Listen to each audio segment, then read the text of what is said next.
नमस्कार. आजची सुरुवात एका धक्कादायक बातमीने करावी लागतीये. अभिनेत्री आणि रियालिटी स्टार शेफाली जरीवाला यांचं वयाच्या 42व्या वर्षी निधन झालंय. अनेकांना त्या अर्थात कांटा लगा गर्ल म्हणून आठवतात. आणि हो, बिग बॉस 13 मध्ये पण होत्या त्या. हो, खूपच अनपेक्षित बातमी आहे ही. अगदी.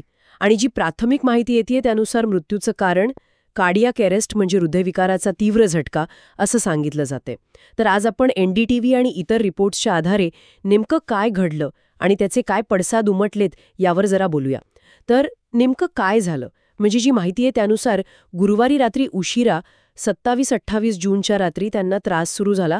त्यांचे पती पराग त्यागी आणि काही जण त्यांना हॉस्पिटलमध्ये घेऊन गेले, पण डॉक्टरांनी त्यांना मृत घोषित केलं. हो, पराग त्यागी यांची जी अवस्था होती हॉस्पिटल बाहेर, त्याचे जे रिपोर्ट्स येत आहेत ते खूप खूप दुःखद आहेत. पण इथे एक गोष्ट लक्षात घ्यायला हवी की हे कार्डियॅक अरेस्ट हे प्राथमिक वृत्त आहे. म्हणजे कार्डियॅक अरेस्टमध्ये कसं हृदय अचानक फंक्शन करणं थांबवतं. हार्ट अटॅकपेक्षा हे वेगळं असू शकतं, जिथे रक्तप्रवाहात अडथळा येतो. त्यामुळे नेमकं कारण काय हे आता पोस्टमॉर्टम रिपोर्ट आल्यावरच अधिकृतपणे कळेल. अच्छा. आणि ती पण एक बातमी होती की लोणावळ्याच्या घरी फोरेन्सिक टीम गेली होती, न्यायवैद्यक पथक. हो, ती बातमी आहे. त्याचा काय अर्थ घ्यायचा? हे बघा, अशा केसेसमध्ये म्हणजे जिथे अचानक मृत्यू होतो, विशेषतः व्यक्ती तरुण असेल तर फॉरेन्सिक टीमची भेट ही एक स्टँडर्ड प्रोसिजर असते. यात लगेच काहीतरी संशयास्पद आहे असं मानण्याचं कारण नाही. ओके. मृत्यू नैसर्गिक आहे की नाही, काही अनैसर्गिक तर नाही ना, याची खात्री करण्यासाठी ही तपासणी होते. त्यामुळे अहवालाची वाट बघायला हवी. बरोबर आहे. ही स्पष्टता महत्वाची आहे, नाहीतर मग नको त्या चर्चा सुरू होतात. अगदी. शेफाली यांच्या लोकप्रियतेबद्दल बोलायचं झालं तर कांटा लगा म्हणजे काय होतं ती गाणं 90sच्या दशकात किंवा 2000च्या सुरुवातीला जे मोठे झालेत त्यांना आठवत असेल. एक कल्चरल फेनॉमेनन होतं ते खरं तर. हो हो, प्रचंड गाजलं होतं ते गाणं आणि त्या एका गाण्याने त्यांना ओळख मिळाली. आणि ती ओळख टिकून होती. म्हणजे असं नाही की त्या विस्मृतीत गेल्या होत्या. नाही, मुळीच नाही.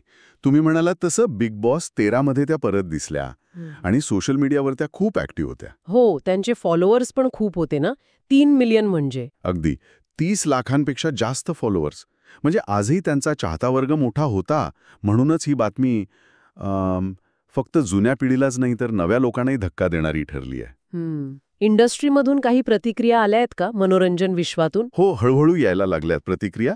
त्यांचे बिग बॉसचे सहकारी होते जसं अली गोनी, त्यांनी वगैरे सोशल मीडियावर शोक व्यक्त केलाय.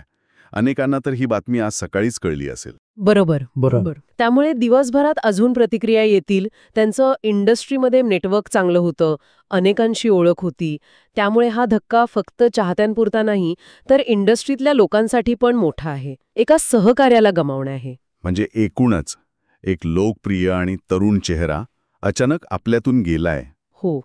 मुद्देसूद सांगायचं तर वय फक्त 42, प्राथमिक कारण कार्डियॅक अरेस्ट असं सांगितलं जातंय. घटना गुरुवारी रात्रीची, पण अधिकृत कारण अजून अस्पष्ट आहे. पोस्टमॉर्टम रिपोर्टची वाट पाहावी लागेल. आणि हो, चाहते आणि इंडस्ट्री दोघेही शॉकमध्ये आहेत. इथे गोष्ट मनात येते, अर्थात शेफाली यांच्या केसमध्ये नेमकं काय झालं हे रिपोर्टशिवाय कळणार नाही. पण अशा घटना म्हणजे एखाद्या व्यक्तीची पडद्यावरची इमेज, सोशल मीडियावरचं त्यांचं आनंदी जगणं आणि मग अचानक अशी बातमी येणं, हा जो विरोधाभास आहे ना, तो आपल्याला विचार करायला लावतो. अनेकदा पब्लिक फिगरच्या आयुष्यातले ताणतणाव किंवा आरोग्याच्या गोष्टी त्या समोर येत नाहीत, पडद्यामागेच राहतात. खरंय, खूपच धक्कादायक आणि दुःखद आहे हे सगळं. एका तरुण उत्साही व्यक्तीचं असं अचानक जाणं.